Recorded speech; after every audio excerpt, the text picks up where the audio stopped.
String builder అనేది immutable అనమాట. అంటే మనం వన్స్ ఒకసారి వేరియబుల్ అనేది క్రియేట్ చేసి అందులో మనం ఏదైనా మోడిఫికేషన్ చేసామనుకోండి, కొత్త ఆబ్జెక్ట్ అనేది క్రియేట్ అవుతుంది, కొత్త మెమరీ లొకేషన్ అనేది క్రియేట్ అవుతుంది అనమాట. సో దాన్ని మనం ఈ వీడియోలో అయితే ప్రూవ్ చేద్దాం. దాంతోపాటు స్ట్రింగ్ బిల్డర్కి మధ్య పర్ఫార్మెన్స్, సో ఏది ఎక్కువ టైం తీసుకుంటుంది, సేమ్ కంటెంట్ అనేది వద్దాం. ఆ సేమ్ కంటెంట్ పర్ఫామ్ చేయడానికి స్ట్రింగ్ బిల్డర్ ఎంత టైం తీసుకుంటుంది, అలానే స్ట్రింగ్ ఎంత టైం తీసుకుంటుంది అనేది కూడా ఈ వీడియోలో అయితే మనం ప్రోగ్రామాటిక్గా అయితే చూద్దాం గైస్. అండ్ నెక్స్ట్ వీడియోలో నేను మెమరీ ఎంత యాక్చువల్గా మనకి ఎంత మెమరీ కన్జంప్షన్ అవుతుంది అనేది కూడా నేను నెక్స్ట్ వీడియోలో అయితే క్రియేట్ చేస్తాను. బికాస్ దిస్ ఈజ్ కొంచెం యూజ్ ప్రాసెస్ అనమాట. సో ఇప్పుడు పాయింటర్స్ ఉపయోగించి స్ట్రింగ్ అనేది ఇమ్యూటబులా కాదనేది చూద్దాం. సో ఇక్కడ దానికోసం నేను ఒక ప్రోగ్రామ్ అయితే ఆల్రెడీ రాశాను గైస్. సో ఈ ప్రోగ్రామ్ అయితే మనం ఎగ్జిక్యూట్ చేసి చూద్దాం. సో ఫస్ట్ నేను మీకు ఈ ప్రోగ్రామ్ని ఎక్స్ప్లెయిన్ చేస్తాను. So this is very simple program guys.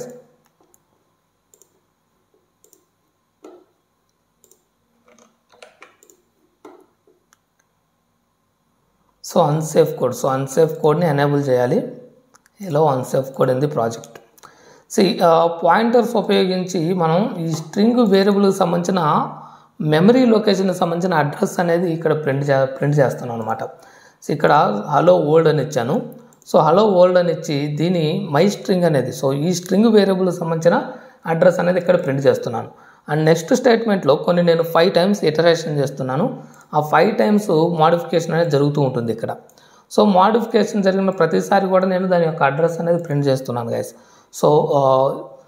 So modification చేసిన ప్రతిసారి కొత్త ఆబ్జెక్ట్ కానీ క్రియేట్ అయింది అనుకోండి, అప్పుడు కొత్త మెమరీ లొకేషన్ అనేది క్రియేట్ అవుతుంది, కొత్త అడ్రస్ అనేది ఇక్కడ మనకి ప్రింట్ అవుతుంది అనమాట. సో అలాగే ఇక్కడ ఇంటీజర్ ఒకటి తీసుకున్నాను, దానికి కూడా సేమ్ అడ్రస్ అనేది ప్రింట్ చేస్తున్నాను. మోడిఫికేషన్ చేస్తే ఈచ్ అండ్ ఎవ్రీ మోడిఫికేషన్కి కూడా మనం దాని అడ్రస్ అనేది ప్రింట్ చేస్తున్నాం. సో ఇప్పుడు దీన్ని రన్ చేసి చూద్దాం. సో నేను డైరెక్ట్గా రన్ చేస్తున్నాను డీబగ్ చేయకుండా. ఇక్కడ మనకి వాల్యూస్ అయితే ప్రింట్ అయినాయి. So value is 0, address of my string. So ఇది వచ్చేసి స్ట్రింగ్ వాల్యూ యొక్క అడ్రస్ ఫస్ట్ టైం అనమాట. సో సెకండ్ టైంలో మనం వాల్యూ అనేది హలో వరల్డ్ 0గా మార్చినప్పుడు అడ్రస్ అనేది సో ఈ అడ్రస్గా వచ్చింది గ్యాస్. సో ఈ అడ్రస్కి డిఫరెన్స్ అయితే ఉంది. లాస్ట్లో మనకి 292 ఇక్కడ 440 ఉంది. So second iteration hello world 01. So second ఇటరేషన్లో మళ్ళీ అడ్రస్ అనేది మారిపోయింది. అంటే ఇది వచ్చేసి మెమరీ లొకేషన్కి సంబంధించిన అడ్రస్ గ్యాస్. సో ఇది వచ్చేసి మెమరీ లొకేషన్కి సంబంధించిన అడ్రస్.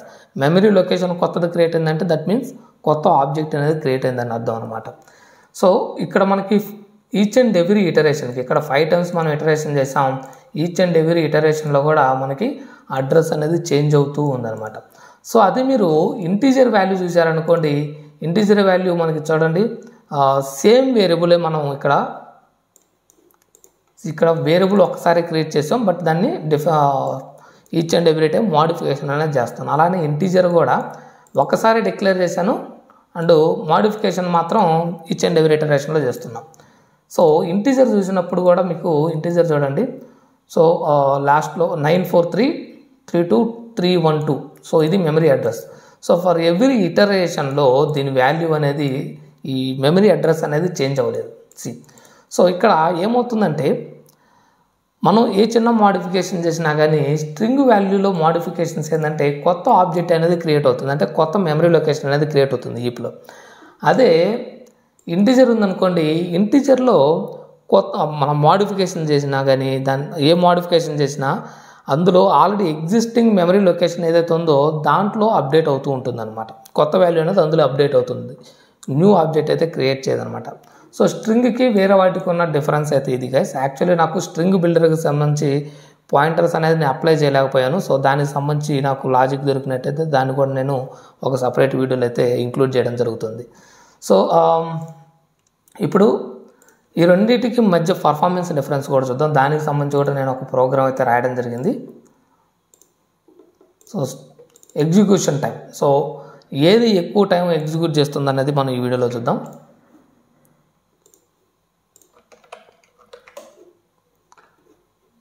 ఇక్కడ ఫస్ట్ ఒక 1000 ఇటరేషన్స్ అయితే చూద్దాం.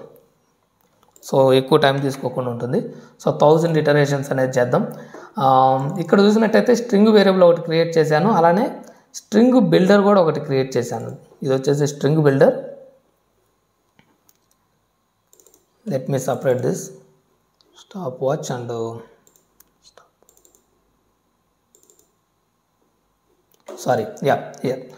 సో ఇక్కడ స్ట్రింగ్ వేరియబుల్ అనేది ఒకటి క్రియేట్ చేశాను, ఎంటీ స్ట్రింగ్తో క్రియేట్ చేశాను అనమాట. అలానే స్ట్రింగ్ బిల్డర్ కూడా ఒకటి క్రియేట్ చేశాను. సో ఈ స్ట్రింగ్ బిల్డర్ కూడా ఎంటీ, ఎటువంటి వాల్యూ అయితే నేను ఇవ్వలేదు. సో ఇక్కడ ఇటరేషన్స్, ఈ ఇటరేషన్స్ అనేది రెండింటికి అప్లై అవుతుంది గైస్. సో ఇక్కడ నేను స్టాప్ వాచ్ అనేది పెట్టాను. సో మనకి ఇక్కడ స్టాప్ వాచ్ స్టార్ట్ చేశాను. ఇక్కడ స్ట్రింగ్ వాల్యూస్ కంకాటినేషన్ కంప్లీట్ అయిన తర్వాత స్టాప్ వాచ్ని స్టాప్ చేసి ఎంత టైం పట్టింది అనేది ప్రింట్ చేస్తున్నాను. అలానే స్ట్రింగ్ బిల్డర్కి కూడా టైం అనేది రీసెట్ చేసి దీంట్లో కూడా ఎంత టైం పర్ఫార్మెన్స్ తీసుకుంటున్నది అనేది కూడా నేను ఇక్కడ సో సేమ్ వాల్యూ, సో దీంట్లో కూడా హలో అనేది కంకాటినేట్ చేస్తాను. అలాగే స్ట్రింగ్ బిల్డర్లో కూడా హలో అనే వర్డ్ కంకాటినేషన్ అయితే చేస్తున్నాం అనమాట. సో రెండిట్లో కూడా సేమ్ కంటెంట్ అనేది సేమ్ ఇటరేషన్స్, సో 1000 టైమ్స్ నేను కంకాటినేషన్ అయితే చేయడం జరుగుతుంది.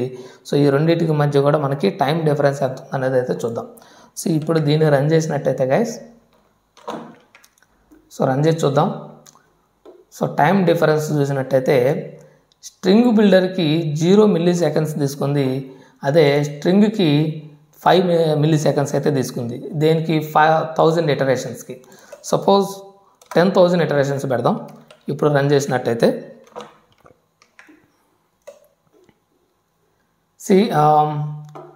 మనకి స్ట్రింగ్కి 123 మిల్లీ-సెకండ్స్ తీసుకుంది, అది స్ట్రింగ్ బిల్డర్కి 0 మిల్లీ-సెకండ్సే తీసుకుంది అనమాట. సో స్ట్రింగ్ బిల్డర్కి చాలా తక్కువ ఇటరేషన్స్ అయితే చాలా తక్కువ టైం అయితే తీసుకుంది పర్ఫార్మెన్స్కి. అలాగే ఇంకొకటి పెంచుదాం. సో ఇప్పుడు 1,00,000 టైమ్స్ అయితే నేను ఇటరేషన్ అయితే చేయడం జరుగుతుంది. 1,00,000 టైము ఈ హలో అనే వర్డ్ అనేది కంకాటినేషన్ అయితే చేస్తున్నాను అనమాట. సో స్ట్రింగ్ వాల్యూ మనకి హలో వర్డ్ అనేది 1,00,000 టైమ్స్ అపెండ్ అవుతుంది. అలాగే స్ట్రింగ్ బిల్డర్లో కూడా 1,00,000 టైము అపెండ్ అవ్వడం జరుగుతుంది అనమాట. సో ఈ రెండింటి మధ్య కూడా మనం డిఫరెన్స్ అయితే చూద్దాం గైస్. సో 1,00,000 టైం కాబట్టి కొంచెం టైం అయితే తీసుకుంటుంది. సో నేను ఆల్రెడీ ఇంతకుముందు ఈ ప్రోగ్రామ్ని రన్ చేసి మెట్రిక్స్ అయితే నేను ఇక్కడ ప్రింట్ చేయడం జరిగింది.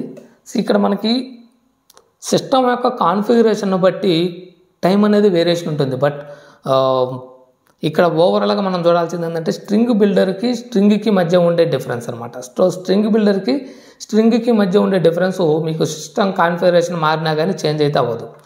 సో ఇక్కడ మనకి up to 1,00,000 time, so 1,00,000 time run చేసినప్పుడు ఏంటంటే స్ట్రింగ్ బిల్డర్లో 10 మిల్లీ-సెకండ్స్ తీసుకుంది. సో 1,00,000 టైమ్స్ మనం కంకాటినేషన్ చేసినప్పుడు ఇప్పుడు ఎగ్జిక్యూట్ అవుతుంది కూడా సేమ్ ఇటరేషన్ అనమాట. 1,00,000 టైం మనం ఇటరేషన్ అయితే చేయడం జరుగుతుంది. సో అది కూడా మనం చూద్దాం. సో 1,00,000 టైం కంకాటినేషన్ చేసినప్పుడు ఏంటంటే ఈ స్ట్రింగ్ అనేది చాలా టైం తీసుకుంది, అందుకని నేను దానికోసం వెయిట్ చేయలేకపోయాను. But only string builder run చేసి చూస్తే 10 మిల్లీ-సెకండ్స్ అయితే తీసుకుంది గాయస్. అలాగే 2,00,000 టైం నేను రన్ చేసినప్పుడు ఇందులో ఆల్మోస్ట్ 56,000 మిల్లీ-సెకండ్స్ తీసుకుంది. అదే మన స్ట్రింగ్ బిల్డర్లో అయితే 1 మిల్లీ-సెకండ్ మాత్రమే తీసుకుంది అనమాట. ఇంత పర్ఫార్మెన్స్ డిఫరెన్స్ అయితే ఉంది. ఇది మనకి ఒక్కో టైంలో మనకి వేరే అప్లికేషన్స్ రన్ అయినప్పుడు కొంచెం పర్ఫార్మెన్స్ అనేది అటు ఇటుగా ఉంటుంది. బట్ ఓవరాల్గా మీకు స్ట్రింగ్ బిల్డర్కి చాలా డిఫరెన్స్ ఉంటుంది అనమాట. ఈ కంకాటినేషన్స్ చేసేటప్పుడు అంటే మోడిఫికేషన్స్ చేసేటప్పుడు స్ట్రింగ్ బిల్డర్కి చాలా డిఫరెన్స్ అయితే కనపడుతుంది. బికాస్ స్ట్రింగ్ ఏంటంటే ఎవ్రీ మోడిఫికేషన్ కొత్త ఆబ్జెక్ట్ అనేది క్రియేట్ చేస్తుంది. స్ట్రింగ్ బిల్డర్ ఏంటంటే ఒక్కసారి మాత్రం ఆబ్జెక్ట్ క్రియేట్ చేస్తుంది, రిమైనింగ్ టైంలో వాల్యూ అనేది అప్డేట్ చేసుకుంటూ పోతుంది అనమాట. సో అలానే నేను 50,000 ఇక్కడ 2,00,000 టైమ్స్ నేను రన్ చేసినప్పుడు ఏంటంటే మనకి ఈ టైం అయితే రావడం జరిగింది. అలాగే 50,000 ఇది 5,00,000 టైమ్స్ రన్ చేసినప్పుడు స్ట్రింగ్ బిల్డర్కి 6 మినిట్స్ తీసుకుంది. బట్ స్ట్రింగ్ వాల్యూ ఏంటంటే చాలా టైం తీసుకుంది. సో దానికోసం వెయిట్ చేయకుండా నేను జస్ట్ టేకింగ్ లాంగ్ టైం అని చెప్పేసి పెట్టాను అనమాట. సో అలాగే 5,00,000 టైమ్స్, దిస్ ఈజ్ 50,00,000 టైమ్స్ అనమాట. 50,00,000 టైం తీసుకున్నప్పుడు స్ట్రింగ్ బిల్డర్కి ఓన్లీ 106 మిల్లీ సెకండ్స్ అయితే తీసుకుందనమాట. బట్ స్ట్రింగ్కి అయితే చాలా టైం తీసుకుంది. సో దానికోసం నేను వెయిట్ చేయలేకపోయాను.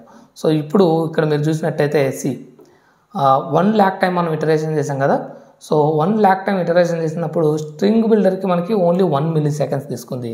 బట్ స్ట్రింగ్కి ఏంటంటే 51,000 మిల్లీ సెకండ్స్ అయితే తీసుకుంది అనమాట. బికాస్ ఇది ఎవ్రీ మోడిఫికేషన్ ఆబ్జెక్ట్ అనేది క్రియేట్ అవుతుంది. సో మనకి 1 lakh ఆబ్జెక్ట్స్ అనేది క్రియేట్ అవుతుంది. ఆ 1 lakh ఆబ్జెక్ట్స్ అనేది క్లియర్ చేయడానికి గార్బేజ్ కలెక్టర్కి టైం పడుతుంది కాబట్టి సో ఆ ప్రాసెస్ అంతా కంప్లీట్ అవ్వడానికి టైం అయితే తీసుకుందనమాట.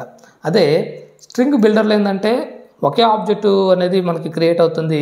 సో అందులో మనకి గార్బేజ్ కలెక్టర్తో పని పడదు కాబట్టి సో మనకి చాలా వరకు టైం అయితే సేవ్ అవుతుంది అనమాట. సో వీటిని బట్టి మీరు అర్థం చేసుకోవచ్చు గైస్. ఇక్కడ ఉన్న మెట్రిక్స్ అయితే చూడండి. సో ఇక్కడ మనకి మెయిన్ డిఫరెన్స్ ఎక్కడ వస్తుందంటే ఒక 1000 టైమ్స్. సో 1000 టైమ్స్ మీరు ఇటరేషన్ చేసినప్పుడు ఏంటంటే టైంలో డిఫరెన్స్, ఎగ్జిక్యూషన్ టైంలో డిఫరెన్స్ వస్తుంది. బట్ మెమరీ డిఫరెన్స్ కూడా నేను సపరేట్ వీడియోలో చూపిస్తాను. సో మనకి ఎప్పుడైతే ఒక 10 టైమ్స్ లేదా ఒక 5 టైమ్స్కు మించి మీరు కంకాటినేషన్ చేస్తున్నప్పుడు మీరు బెటర్ స్ట్రింగ్ బిల్డర్తో వెళ్ళడం బెటర్ అనమాట. సో దాని మెట్రిక్స్ కూడా నేను మెమరీ మెట్రిక్స్ చూసినప్పుడు మెమరీ మెట్రిక్స్కి ఈ ఎగ్జిక్యూషన్ టైం డిఫరెన్స్కి 2 కంపేర్ చేసి చూసుకున్నప్పుడు మీకు ఎప్పుడు స్ట్రింగ్ బిల్డర్ వాడాలి, ఎప్పుడు స్ట్రింగ్ వాడాలి అనే ఒక ఐడియా అయితే మీకు వస్తుందన్నమాట. So that's all about this video guys. నేను నెక్స్ట్ వీడియోలో మెమరీ ఎంత కన్జంప్షన్ చేస్తుందనేది చూపిస్తాను. So I hope you like the content guys. మీకు ఏమైనా డౌట్స్ ఉంటే please post your doubts in the comment box. So thanks for watching. Please subscribe to my channel.